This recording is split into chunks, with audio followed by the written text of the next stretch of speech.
Thanks very much. Can you hear me?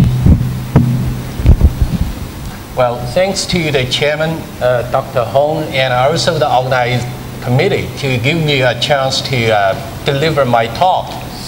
Actually, it's the first time I've been here, and it's a nice place, and also we have a nice symposium to focus on the rare earth resource and rare earth mining, separation, and its applications.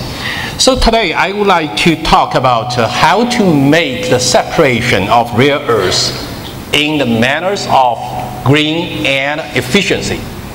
So I came from Peking University.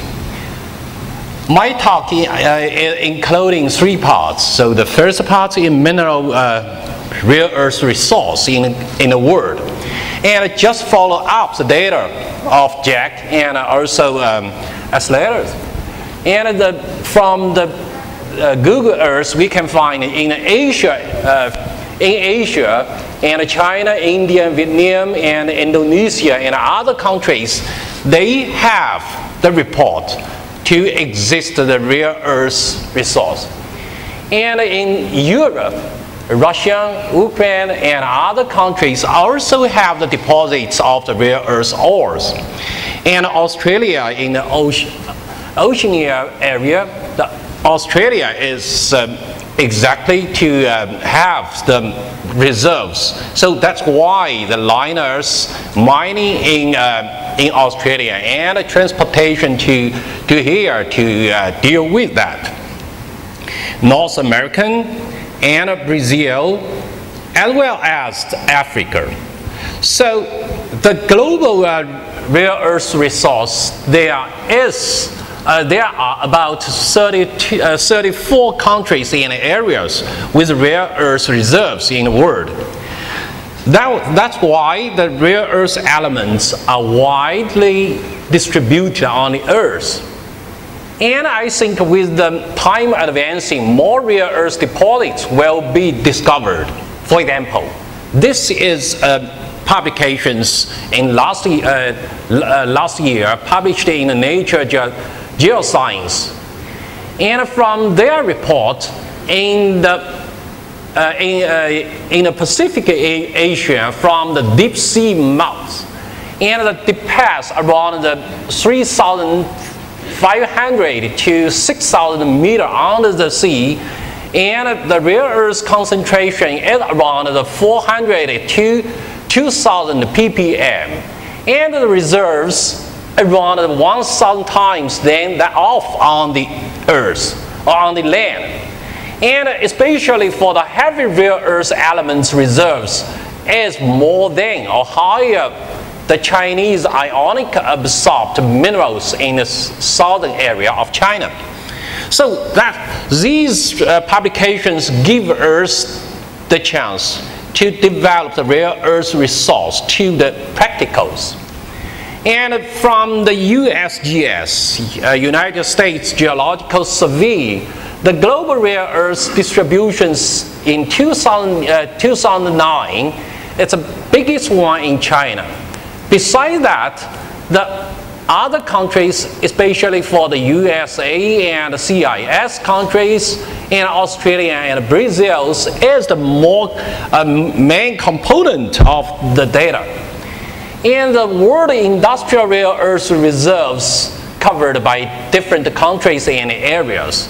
So besides the China, the Brazil, Vietnam, and the CIS countries and regions also have the abundant rare earth natural resource.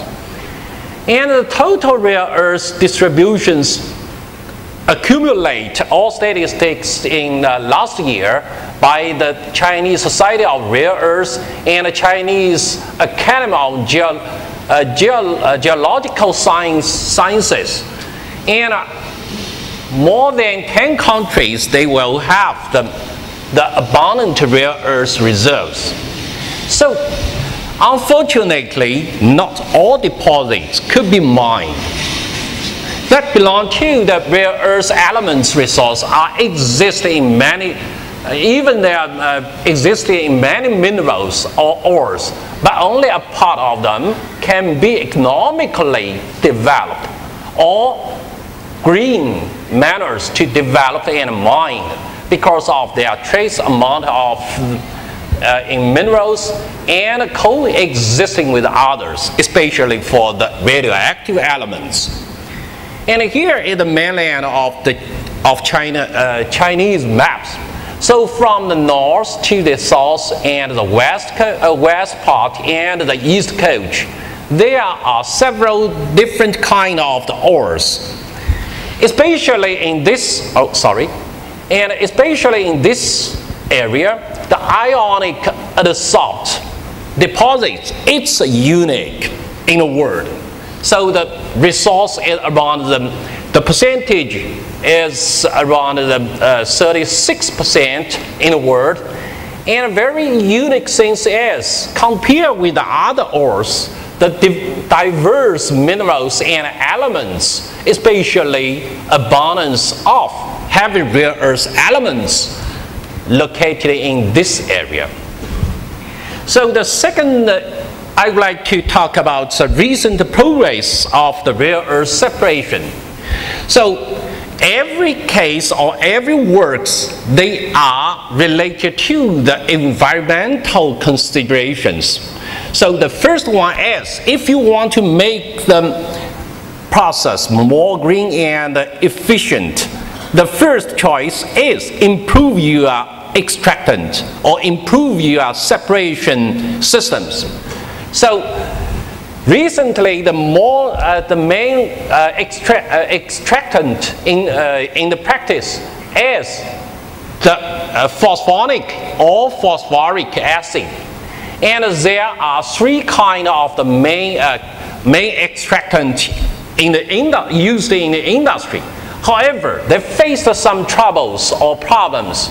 The first one is the equilibrium acidity is so high that the striping, they make the stripe is too difficult.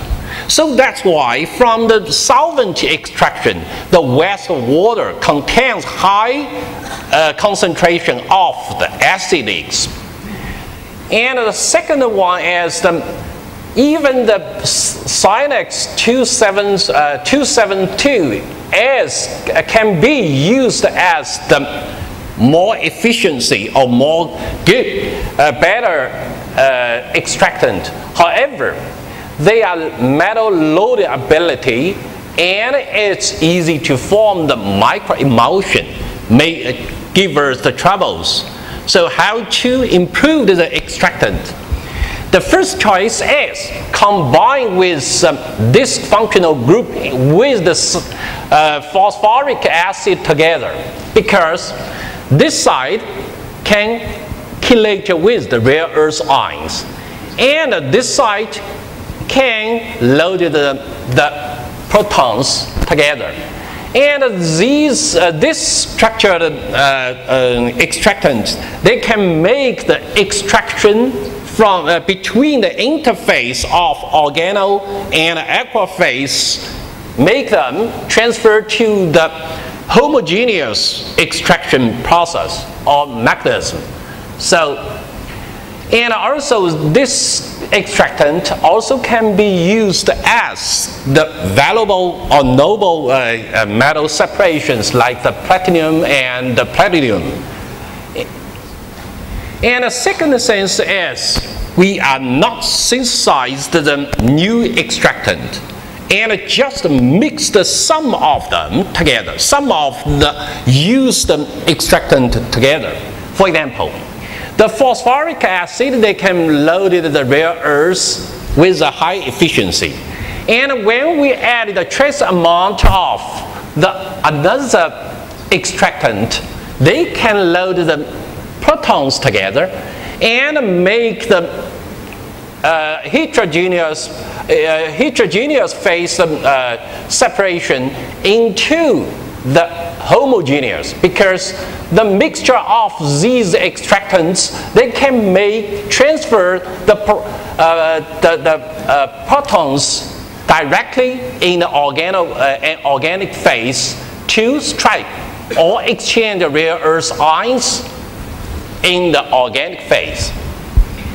And the third strategies we used is the mixed extractant, we named the HAB.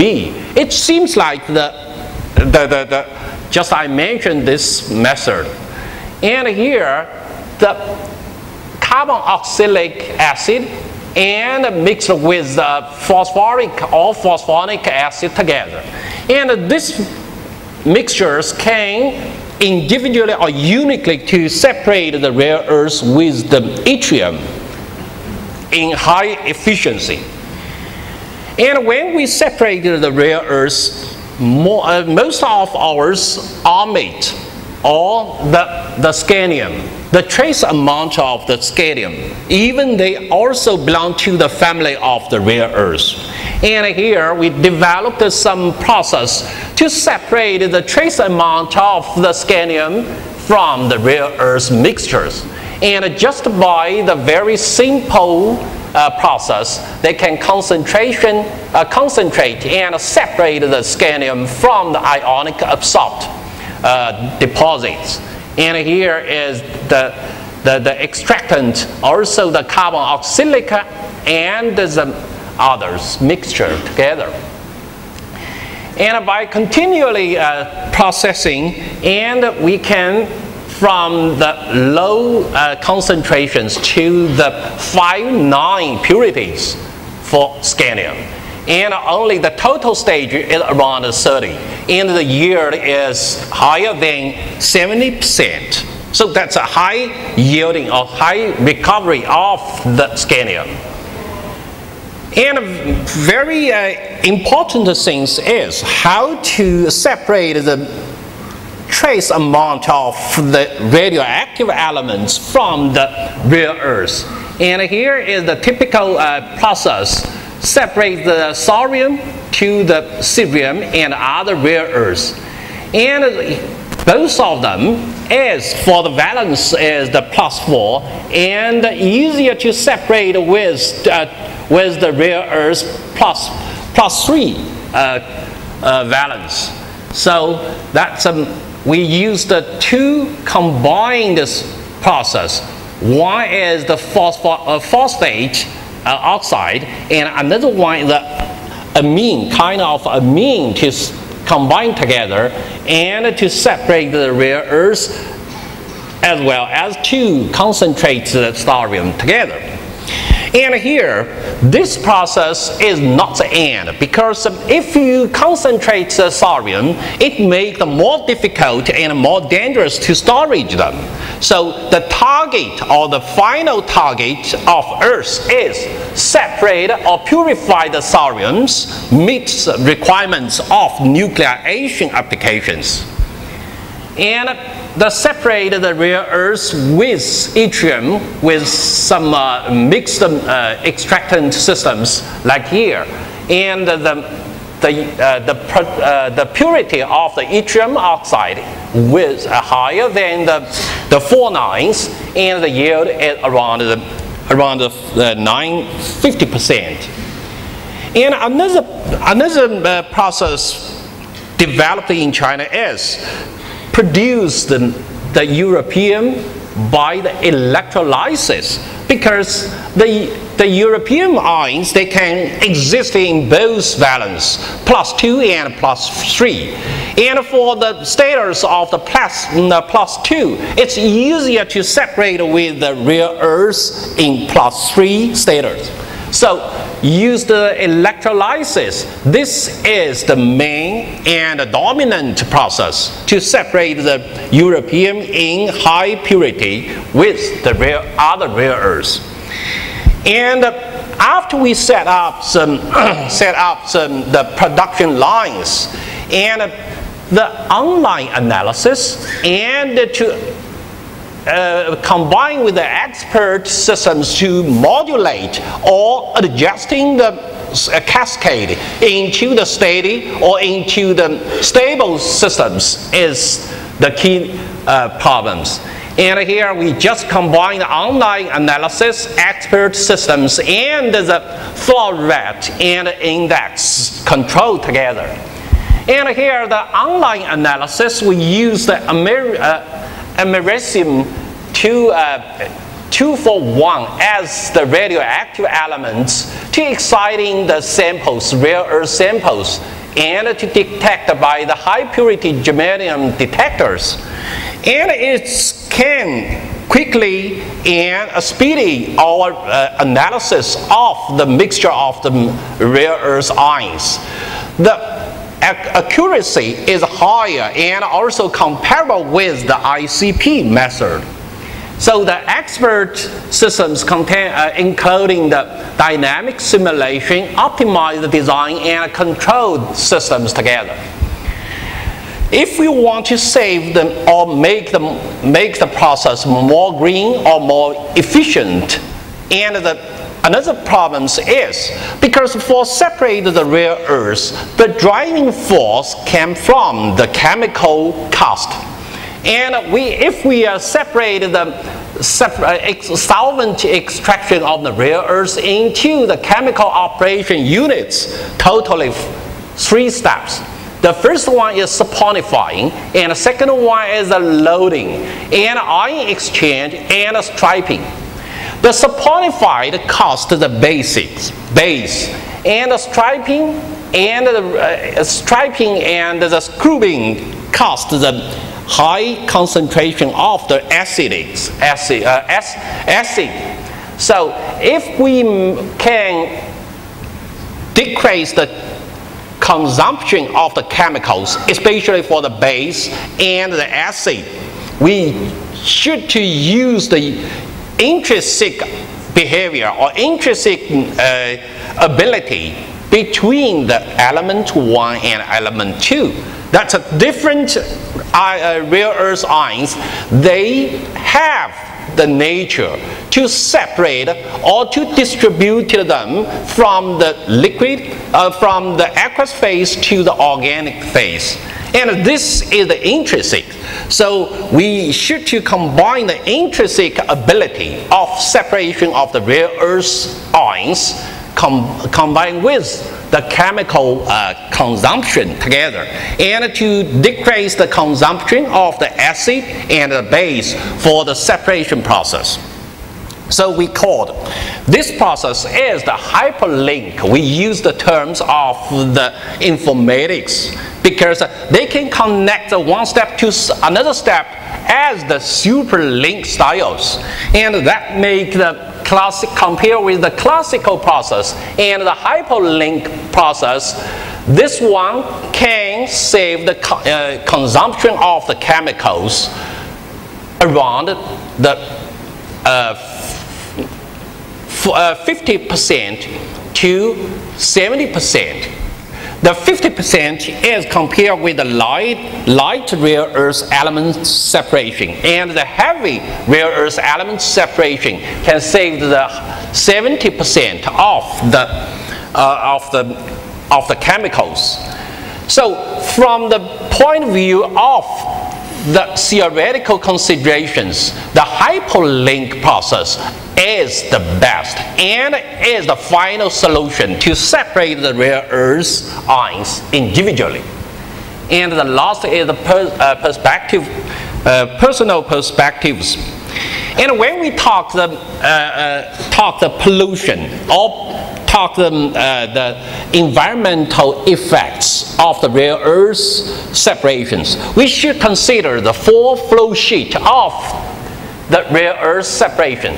The first one is mining and beneficiation and calcination and leaching, and separation, precipitation, calcination, and the last one is the functional materials preparation and the fabrication of the devices. And I use the phase, backfilling phase, to label each steps. And from the mining, it's just the exposure to the noise and the dust. And the building up process, that's the exposure to the wastewater and the solid. They increase the pollution. The most pollution steps existed in these steps, Because besides the gas, waste gas, water, and solids, the radioactivity is concentrated in these steps. So that's why liners have some troubles, or they should to improve the process in these steps. And this one is also exposure the waste gas, water, and solids. However, this one is easier to be controlled. So that's why all of these is in a mountain area in the world. And for separation steps can be or could be near the city or near the town. And the last one is favorable, and also the demand of human beings. So recently, the environmental considerations should become the crucial facts, especially recovery of the thorium and other radioactive elements, and also other coexist valuable elements. For example, like the fluoride, potassium, scandium, and niobium, and so on.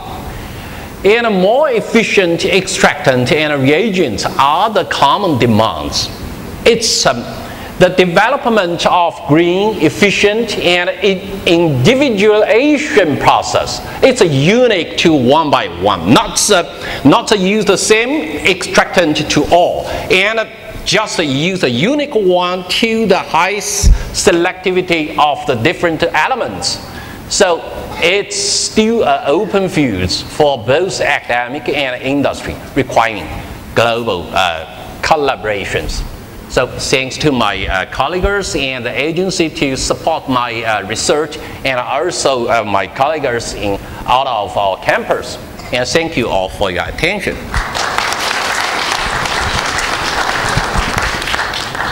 Thank you, Professor Dr. Yan.